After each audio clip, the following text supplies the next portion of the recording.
नमस्कार मेरे प्यारे बच्चों तथा सम्मानित सदस्य जो मेरे चैनल को पसंद करते हैं और देख रहे हैं, वो सब्सक्राइब कर रहे हैं, सभी का मैं स्वागत करता हूं क्लास 10th की क्लास 10th में। प्यारे बच्चों, आज हम एक ऐसा चैप्टर स्टार्ट करने चल रहा हूं ना, जिसका दैनिक जीवन में बहुत उपयोग है। इसलिए इसे भली बात समझना, और इस चैप्टर को मैं इतना सिंपल कर दूंगा कि अपर कक्षाओं में 11, 12 अपर कक्षाओं में आपके लिए बहुत ही उपयोगी हो जाएगा, बहुत ही सरल हो जाएगा। और रही बात कंपटीशन के लिए, तो वही बहुत इंपॉर्टेंट हो जाएगा, सरल हो जाएगा, आप कंपटीशन को हिट कर लेंगे। और रही बात बोर्ड की, इंडिया के किसी बोर्ड के लिए बहुत उपयोगी टॉपिक है, इसको अच्छी बात समझिएगा। बोर्ड चाहे जो हो, हर बोर्ड के बच्चे मेरी भाषा समझेंगे, उनको अच्छा लगेगा। चैप्टर का नाम है विद्युत धारा, इलेक्ट्रिक करंट, और लेक्चर नंबर 1। आइए स्टार्ट करते हैं, शुरू करते हैं सरल से सरल लैंग्वेज में, सरल से सरल भाषा में, जो आपके लिए सुग्राही हो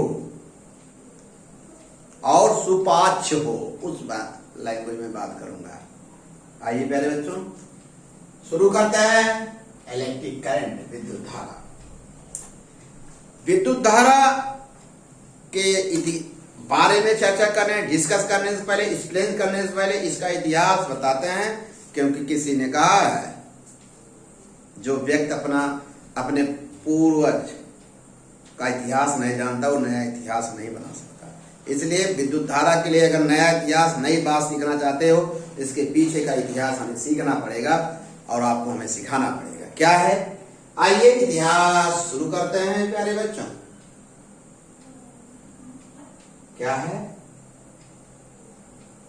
विद्युत की सीखना पड़ेगा, इलेक्ट्रिसिटी सीखना पड़ेगा। इलेक्ट्रिसिटी क्या है, इसको बताते हैं सरल से सरल भाषा में। नोट कर लीजिएगा, लिख लीजिएगा। क्या लिखेंगे,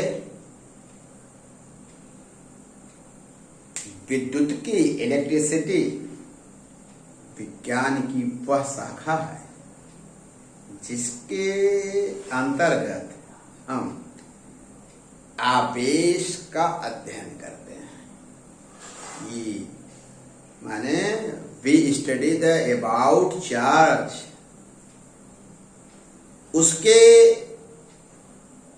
प्रभावों का अध्ययन करते हैं, इफेक्ट ऑफ चार्ज, और उनके आपसी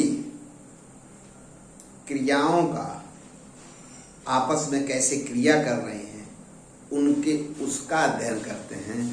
विज्ञान की जिस ब्रांच में, उसे क्या कहते हो, इलेक्ट्रिसिटी कहते हैं सरल भाषा में। फिर प्यारे बच्चों, आइए हम आपको बताते हैं इलेक्ट्रिसिटी, विद्युतिकी की दो सब ब्रांचें हैं। इसको दो उपवर्गों में बांटा गया। क्या है बेटा, पहला है स्थिर विद्युतिकी, इसको कहते इंग्लिश में बोलते हैं इलेक्ट्रोस्टैटिक्स। दूसरा है गति विद्युतिकी, इलेक्ट्रोडायनेमिक्स। आइए थोड़ा थोड़ा इसका भी हम इंट्रोड्यूस आपसे करा दें, इसको भी बता दें।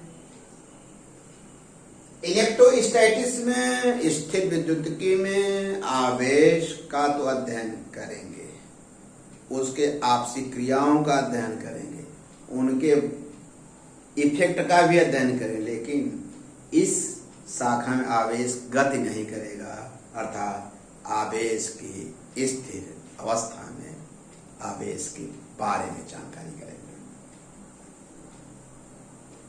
इलेक्ट्रोडायनेमिक्स में क्या करते हैं बेटा, आवेश इस बारे में सारी जानकारी प्राप्त करेंगे, उनके प्रभावों को, उनके आपसी क्रियाओं का। समझ में आ रहा ना प्यारे बच्चों, बहुत सरल भाषा में बता रहे हैं। आइए सब अध्ययन करेंगे, लेकिन आवेश इसमें क्या करें, गति अवस्था में, आवेश की गति अवस्था में आवेश के प्रभाव, उनकी आपसी क्रियाओं तथा उसके बारे में जानकारी करते हैं। यह हुआ इलेक्ट्रोडायनेमिक्स।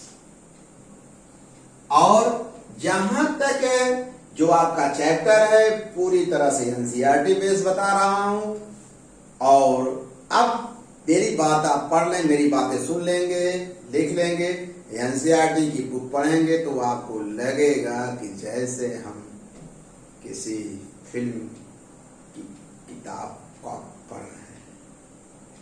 ओके, अच्छा लगेगा प्यारे बच्चों। ये दोनों, इसका पूरा मिश्रण इस चैप्टर में मिलेगा, इसलिए अच्छी तरह से इसको सुन लीजिए, नोट्स कर लीजिए।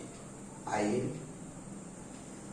अब आगे प्यारे बच्चों हम चर्चा करते हैं, आपको सिखाते हैं कि विद्युत की, स्थिर विद्युत की, गति विद्युत की में एक शब्द बार बार आ रहा है। वो शब्द क्या है? चक्रवात, चाहो चौरसिया, मैंग पांडे, और हमारी जो बच्चियां हैं जवाब दें। यस, सही बोले। क्या है? आपने क्या कहा? आवेश। यह जो विद्युत की है, जो मेन है, इसकी जो सब ब्रांच है, सब में हम आवेश को बार बार पढ़ रहे हैं। आवेश का ही नाम बार बार। इसका मतलब क्या हुआ?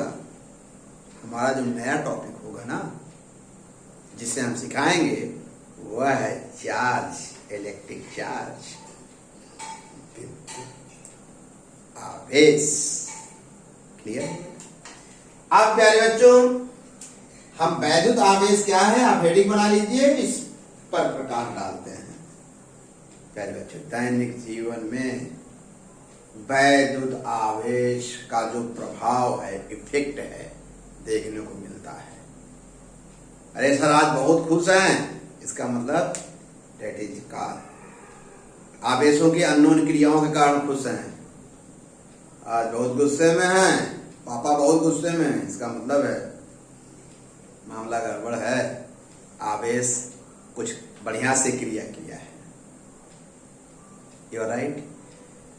अगर ये बात नहीं समझ में आ रही तो आइए आपको वही जो पढ़ते चले आए उसको समझा दें। जब अपने सूखे बाल से कंघे को रगड़ते हो ना, बाल और कंघे दोनों में कागज के हल्के टुकड़े को, तिनकों को अपनी तरफ खींचने का गुण आया है। लेकिन ध्यान रखिएगा, शब्द को ध्यान पकड़िए, शब्द को पकड़िए, इतना बढ़िया पकड़िए कि शब्द आपको पकड़ ले। प्यारे बच्चों आइए फिर, और प्रैक्टिकल आप करते हो कि जब प्लास्टिक के कुर्सी पे बैठकर और गमछे से पीछे उसको पुश करते हो, बार बार झटका देते हो, पैर ऊपर हैं तो उसमें भी करंट का अनुभव होता है। जब गर्मियों में या जब प्रेस करते हैं टेलीकार्ड के शर्ट जो रहता है उसमें चट चट की आवाज आती है, बिजली कड़कती है, कहते हैं। डिफरेंट टाइप्स एग्जाम्पल्स जो हैं वह इलेक्ट्रिक चार्ज के हैं। तो इतना समझ में। आइए हम प्राचीन काल से लेकर मध्यकाल और वर्तमान काल, तीनों कालों में हम आवेश क्या है उसके बारे में चर्चा करते हैं। आवेश क्या है, प्राचीन काल से शुरू करेंगे, कुछ बात आज बताएंगे इस लेक्चर में, आज मतलब लेक्चर नंबर 1, और कुछ बातें आवेश के लिए हम लेक्चर नंबर 2 बताएंगे।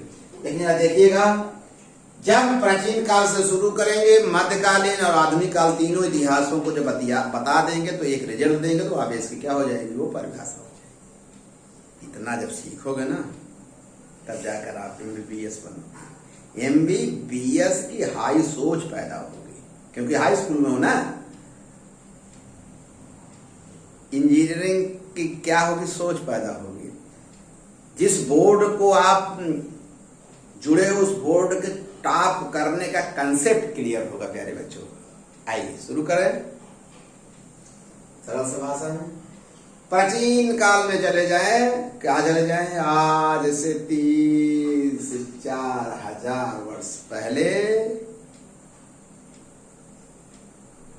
महान दार्शनिक थेल्स ने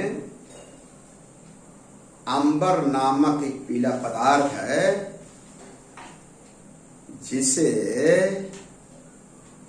ऊन से रगड़ा तो उसमें हल्के और तिनके को या कागज को आकर्षित करने का गुण आ गया। लेकिन कब?